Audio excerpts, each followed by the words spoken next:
Hello, YouTube world. This is going to be a video primarily about the Rockefeller Foundation, Ezekiel Emmanuel, the Pritzker family, and other of these global satanic Illuminati bloodline elite families that are using this coronavirus to bring in the New World Order, to set the stage for the Antichrist, and to set up this global police state where eventually people will be microchipped as the mark of the beast is brought to pass.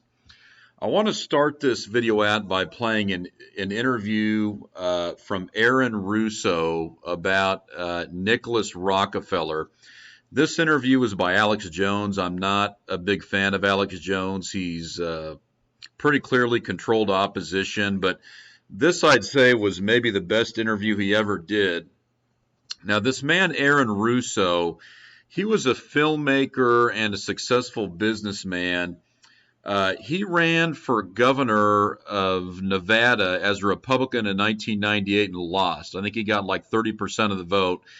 And in 2004, he declared his candidacy for the presidential nomination for the Libertarian Party, but he lost.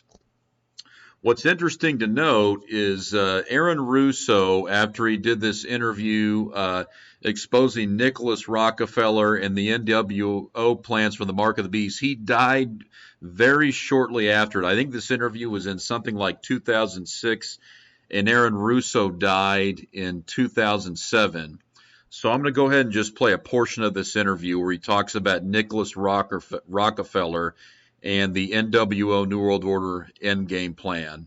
But the war on terror, it's a joke, and until we discover what really happened on 9/11 and who was responsible for 9/11, because that's where the war on terror emanates from. That's where it comes from. It was 9/11 that allowed this war on terror to begin. And until we get to the bottom root of 9/11, the truth of 9/11, we'll never know about the war on terror. Aaron, you said that he was, and I think it's important, and I know this about the Rockefellers from Dr. Dennis Cuddy and many others who literally, you'll be 20 years old in a lunch line at college, and no, there's David Rockefeller. And they're experts at recruiting and getting what they call players, and that clearly he was, I want to make it specific and just get you to reiterate what you said last night about you got 30% of the vote, you were having an effect, you made mad as hell, they knew that you'd started the Constitution Party, They knew that you were somebody who was taking action and getting things done. You'd already made some big films, had a lot of other successes. Right. So they were trying to recruit you, and didn't it come down to the point of, hey, we are here to recruit you, and don't worry, your chip's going to say, don't mess with us. This guy's don't touch. Yes, that did happen. I was definitely being recruited, but it's more subtle than that. Well, in your words, just go through the process, and then what he said. Well, what it is remember we were friends, and we used to go to my house a lot. We'd have dinner, we'd talk. And he'd tell me about business investments he'd get involved in, or they would help me with this business investment or that business investment. And was I interested in joining the Council on Foreign Relations? I would have to get a letter to join them, but was I interested in that? And, just stuff, leading you on.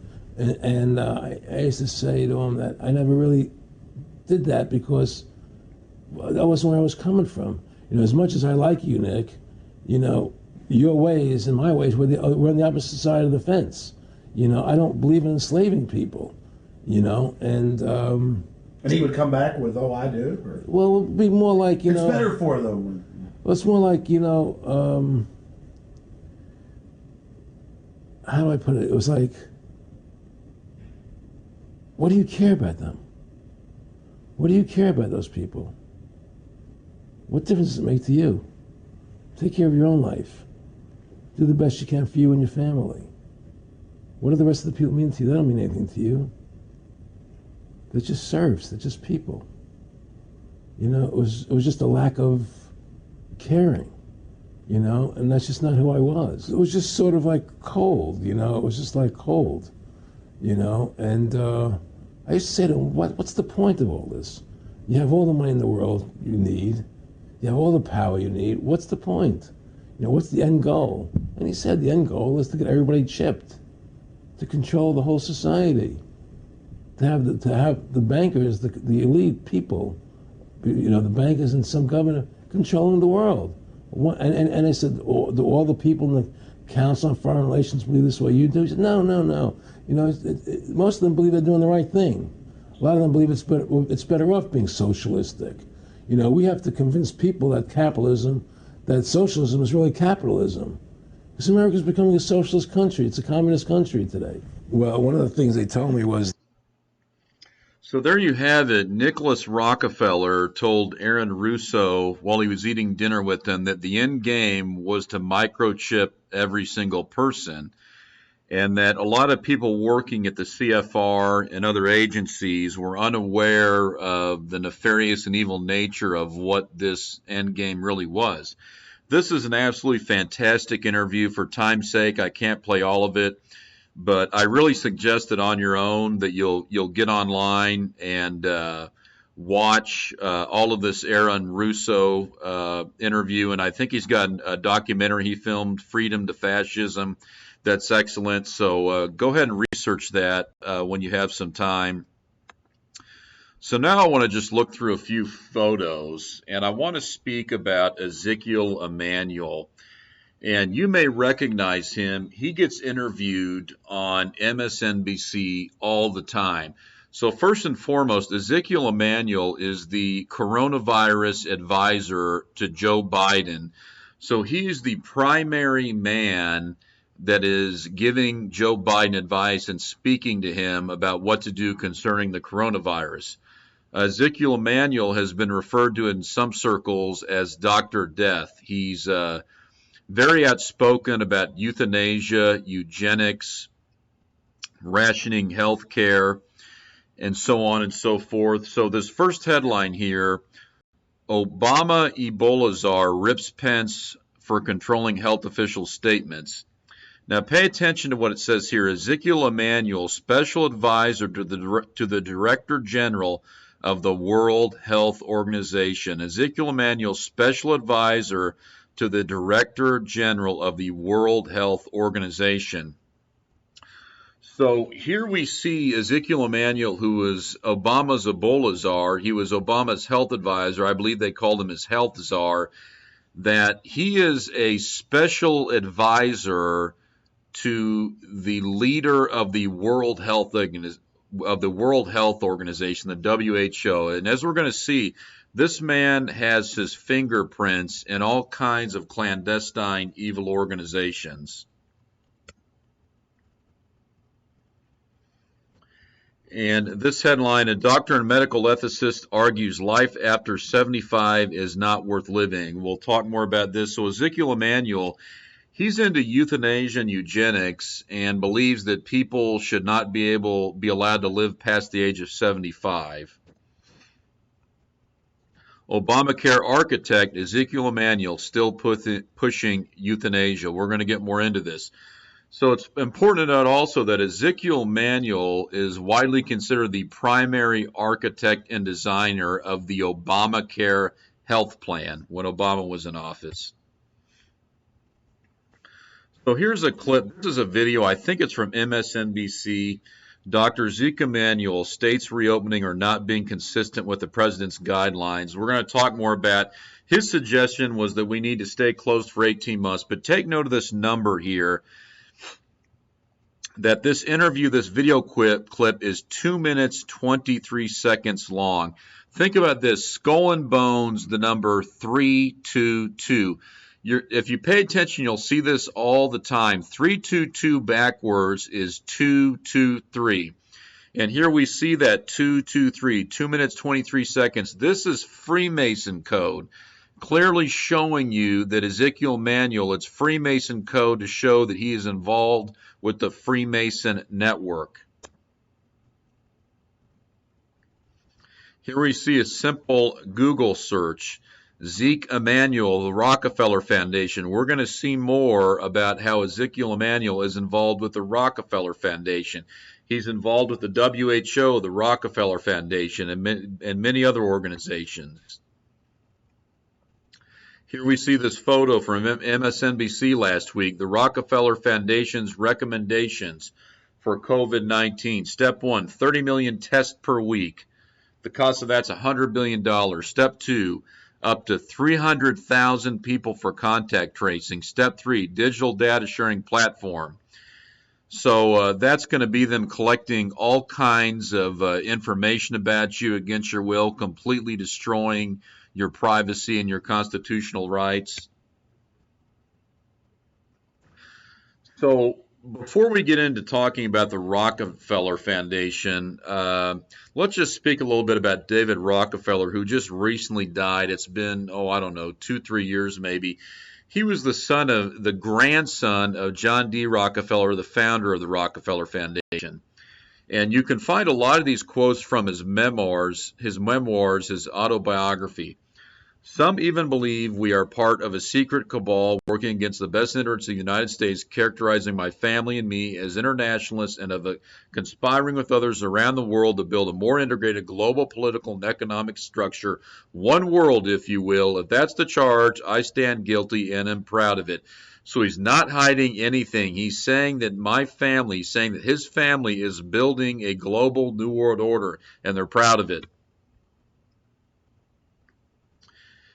Here we have by David Rockefeller, the negative impact of population growth on all of our planetary ecosystems is becoming appallingly evident. So from that we can gather he's big on depopulation. He's also big on climate change, and they're related. These elites, they want depopulation. Like the Georgia Guidestones say, they only want around 250 million people on this planet Earth. That's a big part of what all this is about, is depopulation. We are on the verge of a global transformation. All we need is the right major crisis, and the nations will accept the New World Order. We had 9/11, and now what do we have? Coronavirus. That sure seems like the major crisis that is needed for the nations to accept this New World Order that we are now seeing come to pass before our very eyes.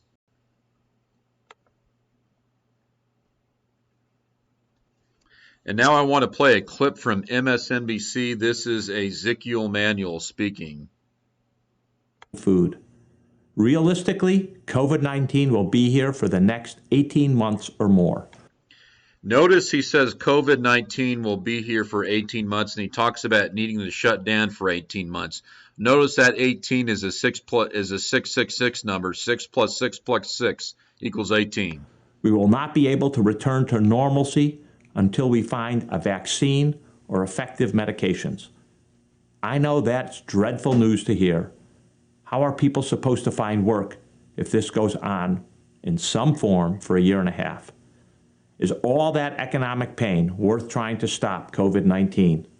The truth is, we have no choice. And there he says, the truth is we have no choice. And no coincidence, the solution he'll promote is a vaccine. Think Bill Gates, ID 2020 Alliance. And here we go, the same article. I apologize. I don't know what this is, where this is jarbled up here. A doctor and medical ethicist argues life after 75 is not worth living. Ezekiel Emmanuel published an essay in The Atlantic called Why I Hope to Die at 75, because Ezekiel Emmanuel is a medical doctor and chair of the University of Pennsylvania's Department of Medical Ethics and Health Policy, as well as chief architect of Obamacare. The article stirred enormous controversy. Emmanuel vowed to refuse not only heroic medical interventions once he turned 75, but also antibiotics and vaccinations. His argument: older Americans live too long in a diminished state, raising the question of, as he put it, whether our consumption is worth our contribution. Emmanuel was born into a combative clan. One brother, Ram, recently completed 2 terms as the controversial mayor of Chicago. Another brother, Ari, is a high-profile Hollywood agent. So we know that Ezekiel Emmanuel, one of his brothers is Rahm Emanuel, who was just mayor of Chicago and who was a primary advisor to Obama. Many think Obama's handler. And his other brother is Ari Emanuel, the extremely powerful agent out in Los Angeles. He is who the character Ari Gold for the show Entourage is based over. So this is a very powerful satanic family, the Emmanuels. And here we have this article, Obamacare architect Ezekiel Emmanuel still pushing euthanasia. You can read this whole article on your own. I'm just going to go over the fine points. Emmanuel has pushed euthanasia for decades on the same financial cost-cutting grounds that underline Obamacare.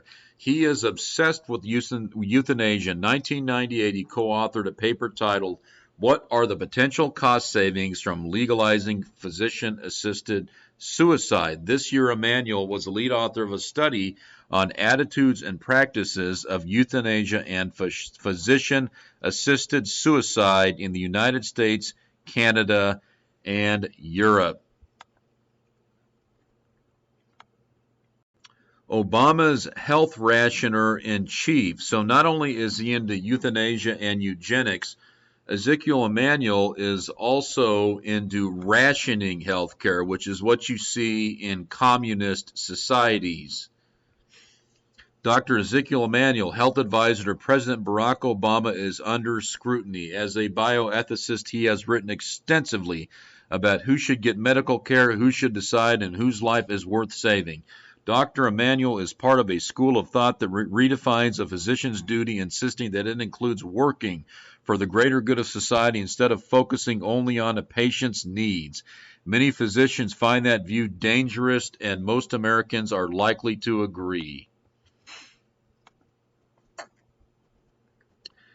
So here we have a website for the Center for American Progress, and that is a progressive New World Order think tank that is primarily funded by George Soros. We'll speak about that in a moment.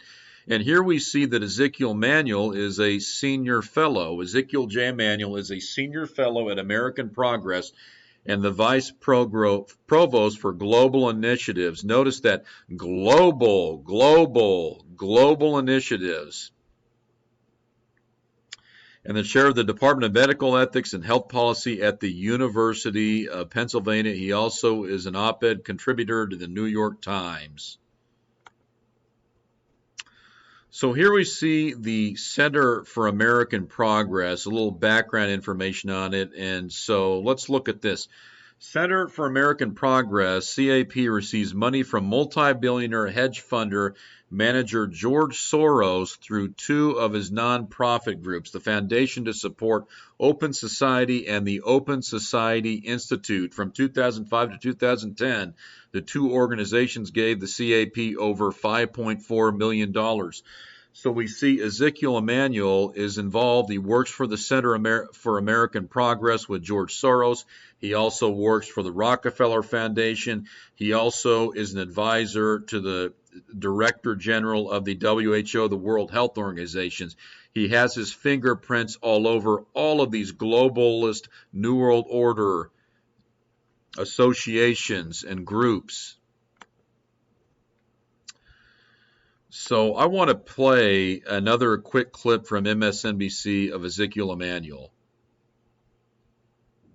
Records. Joining us now is Dr. Ezekiel Emmanuel. He served in the Clinton administration, the Obama administration. Dr. Emmanuel is now the... And by the way, notice he just said there, Ezekiel Emmanuel also served in the Clinton administration. So he's worked with both the Clintons and the Obamas. Vice Provost for Global Initiatives at the University of Pennsylvania. Vice Provost for Global Initiatives. And an MSNBC senior medical contributor. Zeke, the Rockefeller Foundation plan is the most ambitious I've seen. How do you get to that level? And of course, they don't mention, we're going to get into, but Ezekiel Emmanuel works for the Rockefeller Foundation. But they don't talk about that on MSNBC. Testing. Well, they don't suggest that it would happen overnight. They have suggested that you would ramp up over time, that you would have a emergency next 8 weeks, trying to increase the testing capacity, mostly by utilizing labs in universities and other places and optimizing labs, and that they would create an accelerator so that we could figure out better ways and faster ways to test over the next 6 months. So it's Notice really that, looking at 30 million. Notice what he said there. Ramp up testing over the next 6 months. There's that number 6. A week over the to get to the next 6 months. And importantly, they sort of don't just pull this. Notice he repeats 6 months twice, 6-6. Number out of the hat. We looked at what South Korea is doing, and if you tie very, very strategic contact tracing with testing, you can probably get away with about 2.5 million tests per day. Multiply that times 7, and you're at 17 million, and then there's reasons to go up higher than that. But they're pretty strategic about how many tests you need and try to peg it towards finding out who's spreading the disease, so you're not just going blindly forward. So I think it's a very thoughtful report in that regard. This Rockefeller Foundation report that you participated in says in Taiwan there have. Well, I guess they say he did participate in the Rockefeller Foundation report. Been 132 tests conducted for every confirmed case. In Australia, the number is 62. In the United States, it is 5. That is a shocking number for the United States. What does that mean for us going forward? Well, it means what we've been talking about for a long time and what you and I had talked about for weeks, which is we have an inadequate testing infrastructure. We have, not done it well, made many mistakes along the way, and that if we're really going to get to a situation where we can open up the economy, we're going to have a much more robust testing infrastructure. I think you made an excellent point in your interview of the mayor of Albany, Georgia, which is, look, you can open these stores, but unless people are feeling safe, they're not going to come out. Are you going to risk your life to have a meal in a restaurant? No. And so that is the problem. You want to get the economy working, you can't simply open stores. There's a lot of stuff that has to go into it, and people have to feel secure. And the only way they're going to feel secure is if we have the right testing regime in place, and we can assure them that we have minimized risks. Just like Harvey Feinberg said, about sending kids back to school. You have to assure people that they're going to be safe in the environment in which they're going. You can't just say, we're open for business, and, by the way, you might get sick and you might die from the disease you caught at the store at the university. That makes no sense. So to get the economy moving, we have to get the public health in the right position to screen and contact trace people to minimize the number of cases. And that's something I don't think the governor of Georgia has gotten, and many other politicians who are rushing to, we've got to open. And notice he's really big on the contact tracing. The economy. Dr. Ezekiel Emmanuel, thank you very much for joining our discussion tonight. Really appreciate it. Thank you, Lawrence. Thank you. And when we come back, I don't know about you, but as Zeke was just saying, I don't think I'm going to be comfortable sitting in a theater or in a crowded restaurant again, or a stadium, probably until there's a vaccine. And notice how the host Lawrence O'Donnell closes. He says, I don't know about you, but I'm not going to be comfortable going to a restaurant or a stadium or out in public till, well, there's a vaccine. And that, of course, is the end game. Well, the start of the end game is the Bill Gates ID 2020 vaccine. So here we have the Rockefeller Foundation website. The Rockefeller Foundation rolls out a plan to test 30 million people a week to reopen the country. Take note of this. This is another clip from MSNBC. And Jace, take a look at the graphic here. Only 1.3% of U.S. population has been tested for coronavirus. Notice this number, 1.3%, 13. There's your 13. Right in front of your face, the 13 satanic Illuminati bloodlines, and the Rockefellers are one of the 13 original satanic Illuminati bloodlines. And notice this headline, how data about Americans' behavior can help us to safely reopen the economy. Notice they rub it in your face here with the Russian dolls. They're showing you covertly that this coronavirus is the Trojan horse to bring in the New World Order, the Antichrist, the mark of the beast. And the Russian dolls they're showing you, there's one smaller doll inside of the other, and the coronavirus is the exterior hiding the New World Order, the Antichrist, the mark of the beast, and all these horrible things that are coming, that they're using the coronavirus as a guise to push. I'm not going to read through this whole thing, but just a little of it. The project focuses on the collection and analysis of behavioral data to determine public compliance with guidelines and the impact of these measures against COVID-19, data that helps us understand if and how Americans are adhering to behavioral guidelines can support leaders to make informed decisions moving forward. So they want to build this whole database and network of collecting and analyzing your behavioral data to make sure that you're complying with all these draconian, insane government-imposed sanctions and programs that have completely destroyed the Constitution and our civil rights. And let's just take a look here at the front page of the Rockefeller Foundation to prove a point. The headline, "Together We Can Emerge Stronger." Their mission statement, "We improve lives and the planet and unleash human potential through innovation. We are dedicated to the principle that all men and women, dignified and resilient as they are, have the right to health, food, power, and economic mobility. We seek to advance those goals with a better use of science and data and through collaboration with partners and grantees by identifying and accelerating breakthrough solutions, ideas, and conversations. The Rockefeller Foundation works to improve the well-being of people everywhere." And of course, the complete lie, what they're doing is the total opposite. They're working to completely destroy lives and to destroy souls and ultimately send as many people as they can to the lake of fire. And here we see all they're working on: end energy poverty, achieve health for all, nourish the world, expand equity and economic opportunity, seize upon emerging frontiers. And here we see the Rockefeller Foundation commits $50 million in funding for global coronavirus responses in 2020. And I wouldn't be surprised if it's a lot more than that, but they're telling you that they are committing $50 million to this coronavirus response. But take note of all these, seemingly positive things that they say they're doing, like helping care for all, nourishing the world, providing economic opportunities, and so forth. And what I want to make the point to you is from the Bible. We know the Rockefeller family is one of the 13 satanic bloodlines, and that their father is Lucifer, Satan, the devil. And this scripture is very fitting here and relates very strongly to this, and it's important.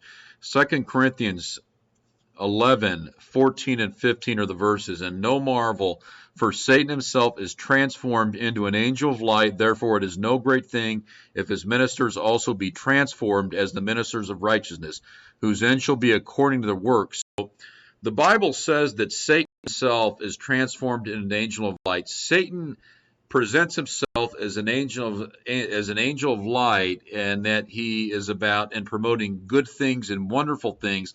The same with his agents, the Rockefellers, and all these other elites. They promote and put the idea out there that they're really good people and trying to help you, and it's a total lie. The truth is they're trying to completely destroy your life and your soul. So here we have another look at the Rockefeller Foundation National COVID-19 Testing Action Plan, like we've been talking about. And here they have their contributors listed. And look at here at the bottom, what do you know? Dr. Ezekiel J. Emmanuel, Vice Provost for Global Initiatives, Professor of Medical Ethics and Health Policy, University of Pennsylvania. So we have Ezekiel Emmanuel. He's involved heavily with the World Health Organization, the Rockefeller Foundation, and the Center for American Progress. And there are probably many others. I just don't have enough time in this video to get to all of them. Editorial, Obama's mad science advisor. When it comes to having past views that should frighten every American citizen, Ezekiel Emmanuel is nothing on the president's chief science advisor, John P. Holdren. The combination of Mr. Holdren and Dr. Emmanuel should make the public seriously concerned with this administration's moral compass concerning care for the old and weak. Mr. Holdren served as co-chairman when the President's Council of Advisors on Science Technology met for the first time. Mr. Holdren wrote, indeed, it has been concluded that compulsory population control laws even including laws requiring compulsory abortion, could be sustained under the existing Constitution if the population crisis became sufficiently severe to endanger the society. In case compulsory abortion wasn't enough to defuse his imaginary population bomb, Mr. Holdren and the Ehrlichs considered other extremist measures, a program of sterilizing women after their second or third child, despite the relatively greater difficulty of the operation than the vasectomy, might be easier to implement than trying to sterilize men. So John P. Holdren and Ezekiel Emmanuel working together, and they're all about euthanasia, eugenics, abortion, Also, Cass Sunstein, who worked with them, was all about putting sterilants in the drinking water. So very clear what these men are up to. Now, I want to speak a little bit about the Pritzker family. This is another prominent elitist family that is heavily involved with the Emmanuel family. Penny Pritzker is an American billionaire, businesswoman, entrepreneur, and civic leader. Obama nominated Pritzker as United States Secretary of Commerce, and she held that position when Obama was in office. Pritzker was an early supporter of Obama's presidential candidacy, having been a friend of the Obama family since their time in Chicago. So the Pritzkers are very heavily involved with the Emmanuel family and also the Obamas. And if you'll recall, Rahm Emanuel was one of Barack Obama's primary advisors, and so was Penny Pritzker, along with Valerie Jarrett. So many believe that Penny Pritzker was one of Obama's main handlers. Now, her brother, J.B. Pritzker, an American businessman, philanthropist, and politician who is currently the governor of Illinois.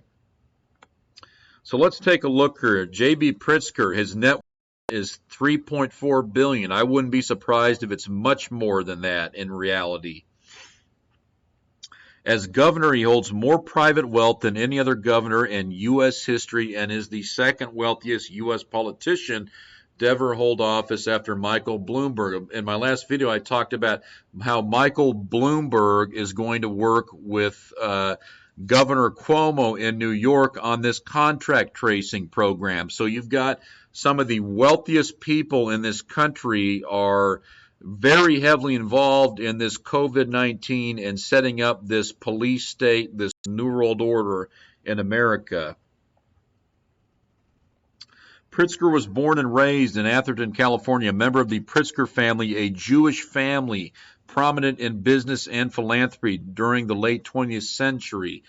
So this is an old money Jewish family, the Pritzkers, a satanic bloodline family that is extremely wealthy. Here we see his business career. Pritzker served as chairman of Chicago Next, Chicago Mayor Rahm Emanuel's Council on Innovation and Technology, and he founded 1871 a nonprofit digital startup incubator. So like I said, and there's some proof for you, the Emmanuels and Pritzkers are very involved with each other and work together and know each other well. In the 2008 presidential election, Pritzker served as national co-chairman of Hillary Clinton's campaign. The Pritzkers are also very involved with the Clintons, as with the Obamas. And I want to close this, no coincidence. Interestingly enough, tonight, this was Laura Ingraham, Illinois State Rep.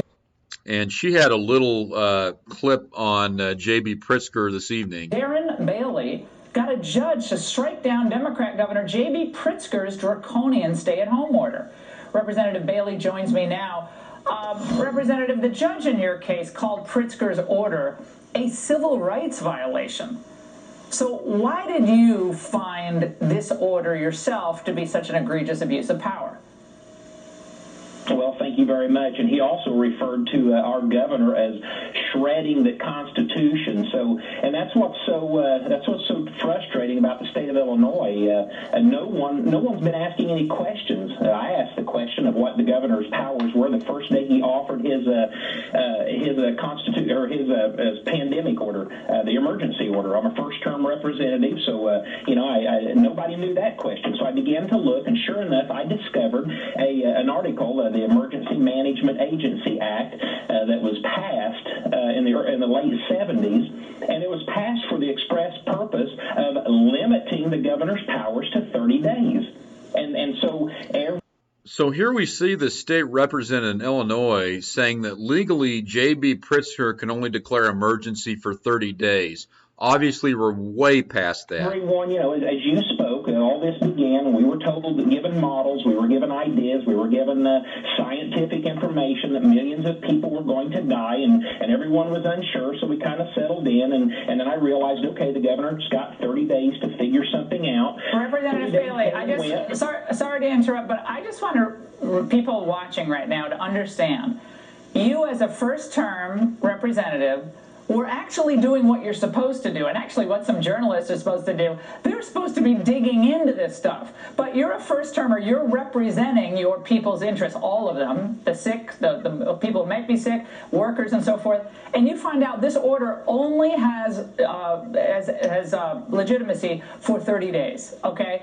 Again, you, a first-term representative, figured this out. Now, this is how the governor responded to your lawsuit. Check it out. The suit itself was extraordinarily irresponsible. This state representative was looking to gain some celebrity for himself. It's abominable. It's disgusting, frankly. But we're immediately appealing this. We believe we'll be able to get it overturned, but it's extraordinarily irresponsible, and it sends exactly the wrong message. He said it is disgusting. So J.B. Pritzker says that's abominable, disgusting, and irresponsible, suggests you have constitutional rights. He clearly thinks, that he's the king, King Pritzker there in Illinois. Irresponsible, what you did. What do you say to the governor tonight? I say we've seen this happen many times throughout history, even the history of our great nation. It takes one person to stand up on a wrong, and if we ignore it, you said something last night on your show that was pretty profound. You talked about how people like to look at the headlines, but they fail to read the information and search out the data, and that's what the problem with the American people are. When we look across our nation, we see 30% of eligible voters show up to vote. That is a tragedy, and that is a disgrace to the men and women of our country that serve for that right to vote. So no, his power's challenged, and he doesn't like it. Yeah. And so J.B. Pritzker's response with that is, just overwhelming arrogance. And what we're seeing now with these governors across the country, the governor of Maryland, governor of Virginia, Gretchen Whitmer in Michigan, I could go on and on, Gavin Newsom in California, they're taking the mask off, showing their teeth, and showing who they really are, because they no longer need to pander to you. They're showing who they really are, that they believe that we the people are the cattle, the useless eaters, that they are the queens and the kings and the queens, that we have no rights and we have no right to question them, that we need to lock ourselves in our homes, cower in the corner, shut up, and do whatever we're told. So in summary, speaking about the Emmanuel family, the Pritzkers, I want to share this scripture with you, Revelation 2:9. I know thy works and tribulation and poverty, but thou art rich, and I know the blasphemy of them which say they are Jews and are not, but are the synagogue of Satan. The Emmanuels and Pritzkers are both old money Jewish families, and this was the Lord Jesus Christ speaking. Beware of this, the blasphemy of them which say they are Jews and are not, but are the synagogue of Satan. The Pritzker and Emmanuels are not true Jews. They are not descendants of the tribe of Judah and the tribe of Benjamin from the Bible. They are children of the devil, Satan, and they are doing the bidding of to use this coronavirus to usher in the New World Order and to push the mark east. I hope you enjoyed the video and it helped you, and I really encourage you today, seek Jesus. If you don't know him today, do it right now. Take a knee, call on him. Ask the Lord Jesus Christ to forgive your sins, to come into your heart, to save your soul, and I promise you that he will. May God bless you.